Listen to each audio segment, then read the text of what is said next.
Welcome back to the GSMC Sports Podcast, brought to you by the GSMC Sports Network. We are headed into our final segment of the day. We just finished up talking about the Milwaukee Bucks and their win last night. One last thing that I did forget to mention there with the Bucks is the fact that it has been really nice for them rattling off these wins. Now, the level of competition hasn't been elite necessarily. A handful of matchups against the Hornets, a depleted 76ers team, a Bulls team that isn't great necessarily either.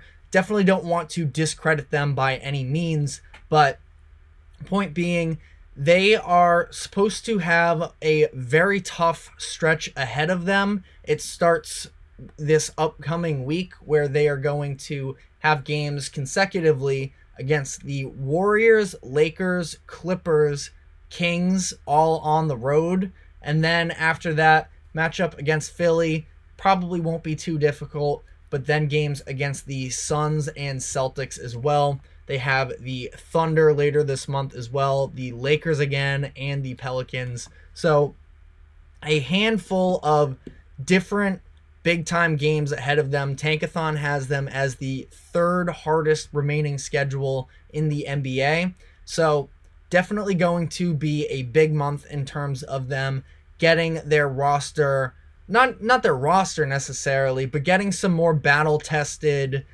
matchups against teams they could be playing in the playoffs. I think it's honestly beneficial for them. It's not about the wins and losses for them. It's about the style of play that they have. But on that note, we are going to be talking about the rest of the games from Monday night. I guess I will briefly touch on the Clippers here, as they were obviously on the other side of the Bucks game last night. I wouldn't overreact to it necessarily. This is a Clippers team that had just gone up against the Timberwolves the night before. This was second night of a back-to-back on the road against two playoff teams. And the game on Sunday night against the Timberwolves was an absolute rock fight, a low-scoring game, both teams under 90 points, under 40% from the field, and I thought that it was really impressive that the Clippers were able to pull that one out against a defensive force like the Timberwolves, because that's sort of where my concerns lie. Now, if you're going to get concerned about this game, it is on the defensive side once again. They had no answers really for Damian Lillard in that one, and let the Bucks score 40 points in the fourth quarter. Again, this is without Giannis, so that would be the concern. But, ultimately, I thought that last night it looked like it was going to be a good win for them, where James Harden and Paul George both really struggled against the Timberwolves, and they came out and had solid nights for themselves. It wasn't even like they were necessarily bad either in the fourth quarter. Kawhi Leonard was the one who really didn't show up for the Clippers on the level that they needed to. But, I felt like it was just sort of necessary to at least cover that game of some degrees from the Clipper perspective of it all. But again, I wouldn't panic on it necessarily all too much either.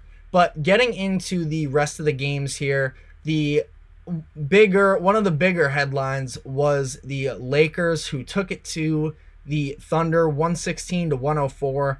I know that it ended up being a 12-point game, but it was a lot uglier than that. The starters didn't play for the majority of the fourth quarter, and the Lakers really took it to them. I thought that this was a very nice defensive showing from the team. That's what I've talked about on the show as of late, is the fact that I think it is their defense that is the biggest concern to them.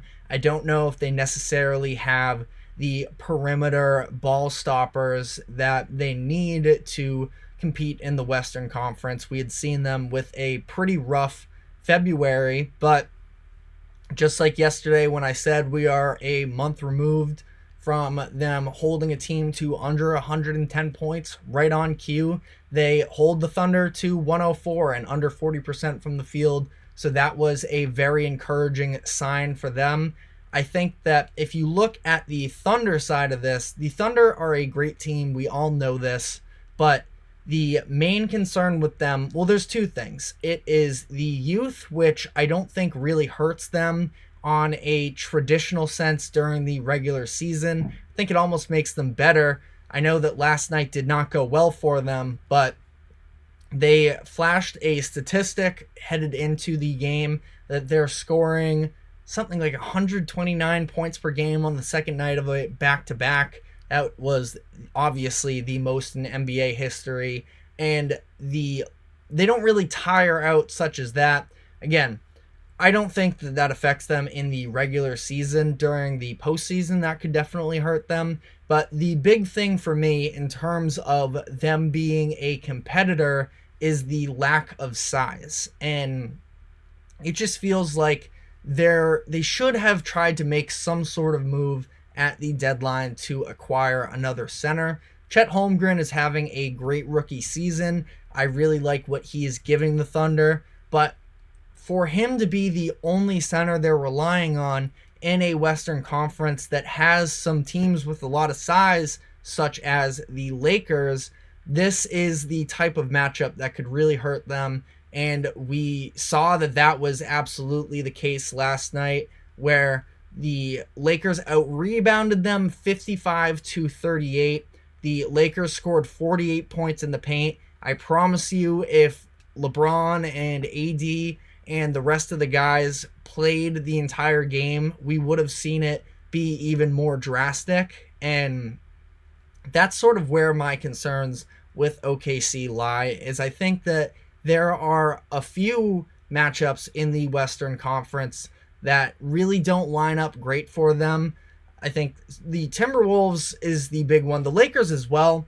Lakers going to be a little bit more interesting. I mean, it's very possible that these two teams could match up, because I believe with this loss, this puts the Thunder as the 2 seed, and as the Timberwolves jump into number 1. Yeah. And if the Lakers make the playoffs here, they are looking at a 7th seed or an 8th seed. So this could be a first round matchup, and we could get another showing. The Lakers just dominated a series last year against a 2-seeded Grizzlies team that had just lost Steven Adams and their size, and as a result, they were able to take advantage in the first round. That's a real possibility that a similar situation could play out like that again this year, and I think that is a real concern for the Thunder, who, again, I have yet to call them a true contender. I think they're probably a year away. They're tons of fun, but last night just was another example of the concerns I have with them not having quite the level of size. We got a handful of other really good games as well. The Chicago Bulls came back down 22 points to stun the Kings on the road in this one, where Kobe White was incredible yet again.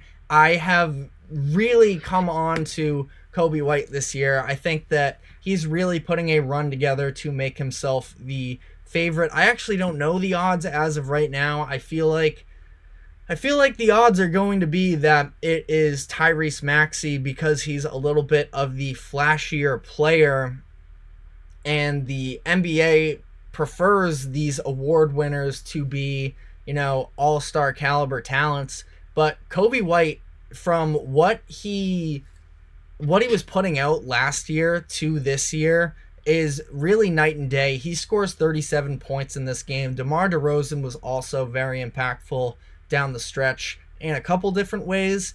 I think that the Kings are another team where they're very good, but it seems like they get taken advantage of when there's size. And Sabonis is an incredible player, an all-NBA caliber player, but he just doesn't have the post defense. And last night he was also dealing with foul trouble as well. So the Bulls were specifically looking to attack him. They score 54 in the paint. And I think that, the Kings were just not seeing the best version of basketball from them and it is a little bit concerning for a team that is now sitting as the 7 seed and has been dropping. I worry about them if they were to be in the play-in tournament against some of these other teams. Could be a real concern for them. But a nice win for the Bulls here that still make very little sense.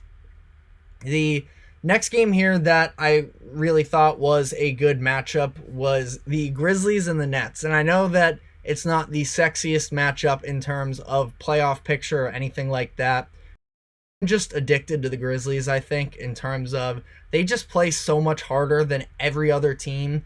And they're not great, but it's really refreshing the efforts that they put in and the way that they were able to come away with this game. They were dealing with 10 injuries again. They're always dealing with injuries. They were relying on some guys that haven't necessarily gotten big time minutes for them. Jake LaRavia, who was a first round pick a couple of years ago, he played in just his 17th game this season, and he provided a pretty good output for them. Was dealing with foul trouble early, but stuck in the game. And the Grizzlies in this game out-rebounded the Nets 50-33, which was one of the two key stats. It was also the Nets missing free throws. They were just 17 of 30 from the line. This was a really tough look, I think, for the Nets, who it's not like they have expectations necessarily. They are trying to be a play-in team, and granted, they still have no Cam Thomas in this game, no Ben Simmons, which you can never really anticipate that to be the case, but I don't know. I'm not really in on the Nets right now. I feel like they maybe could have looked to sell off a little bit more, but I also understand not having your own first-round draft pick. They are in a very tough situation to manage as a whole. So I guess that's all I have on that game. The Wizards and Jazz game went down to some clutch minutes as well. My only notes on that, Jordan Poole came off the bench, had a really nice scoring output. He was at least at 32 in this one. He finished with 32 exactly. And that's the thing, is down the stretch, he just really disappears in terms of being an effective player like that. And he's cool in the open court when there isn't quite as much pressure. The game's moving at a fast pace. But this Washington Wizards team in crunch time is just so ugly. And it's a really tough scene there. But how about Jordan Clarkson coming off the bench, scoring 38? He had at least 12 straight for the Jazz late in the fourth quarter. Him and Colin Sexton were just making plays off of one another. I think that this Jazz team is also a lot of fun to watch, a little bit of an underrated league pass team to tune into on a given night. I know they have their bad losses as well, but they have just some very interesting pieces that I like to tune into their games for. So that is all we have time for today. Thank you very much for tuning in. Thank you to the GSMC Sports Network for allowing us to host this show. We will be back tomorrow afternoon at 2 o'clock. Reminder to like and follow wherever you may be catching us. And we will see you tomorrow. So have a good one.